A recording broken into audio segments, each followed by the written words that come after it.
বাঘ আর কুকুরের মধ্যে পার্থক্য হলো বাঘ লিখতে দুটো অক্ষর লাগে বয়াকার ঘ বাঘ, আর কুকুর লিখতে তিনটে অক্ষর লাগে কয়সু কয়সু র কুকুর।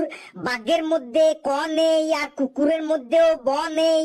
বাঘকে পোষ মানাতে হলে ডেলি মাংস দিতে হয়, আর কুকুরকে পোষ মানাতে হলে মুখে একটু করে সামনে একটা বিস্কুট দিলেই হলো সাথে সাথে কুকুরটি পোষ মেনে যায়। বাঘের লেজ সোজা থাকে কিন্তু কুকুরের লেজ সব সময় বাঁকা থাকে।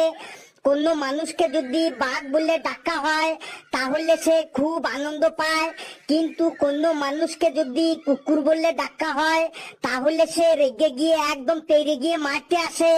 তারপরে রাস্তাঘাটে বেরোলে আমরা গাড়ির নিচে চাপা খাওয়া কুকুরের ডেড বডি দেখতে পাই, কিন্তু রাস্তাঘাটে কখনো বাঘের ডেড বডি দেখতে পাই না। তারপরে কুকুরের লজ্জা শরম বলতে কিছুই নেই, যেখানে সেখানে পায়খানা প্রস্রাব করে দেয়, কিন্তু বাঘের লজ্জা শরম আছে। বাঘ কুকুরের মতো যেখানে সেখানে পায়খানা প্রস্রাব করে না।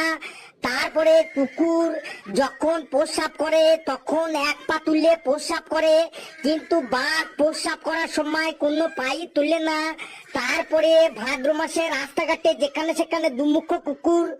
এই এই এই তুই থাম থাম, আর এক লাইনও যদি তুই পড়িস তাহলে তোর জিভ আমি একদম টেনে ছিঁড়ে ফেলবো। যা তুই জায়গায় গিয়ে বস।